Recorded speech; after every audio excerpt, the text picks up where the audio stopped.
Now let's look at Nigeria. The country is bracing for protests. There are 3 days to go. Thousands are expected to take to the streets on Thursday, on August 1st.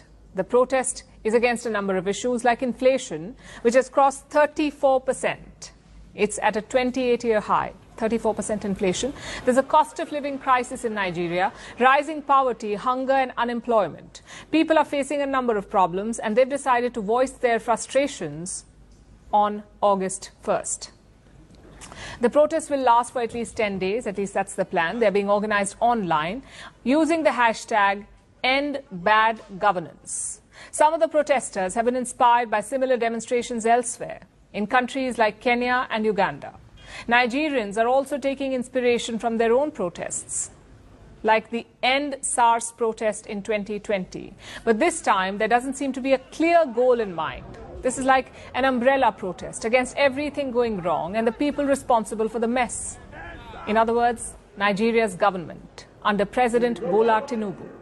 The powers that be are afraid. They're doing everything to dissuade the protesters. We told you what happened last week, how Nigeria's police and army issued warnings, and how the government decided to raise the minimum wage.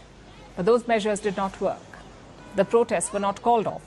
So the government decided to roll out more incentives. On Friday, they advertised job vacancies at the Nigerian National Petroleum Company.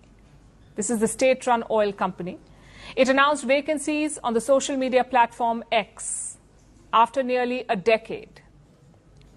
You can imagine how excited some job seekers were, especially considering Nigeria's economic situation. There was so much traffic that the oil company's website crashed. So that was one move to stop the protests. Nigeria has also revived a youth investment fund. It will disburse about $70 million to young entrepreneurs. So those were some more carrots. But the government is also using the stick. It cannot ban the protests outright, so it's trying to make things difficult by asking prospective protesters to register themselves with the police.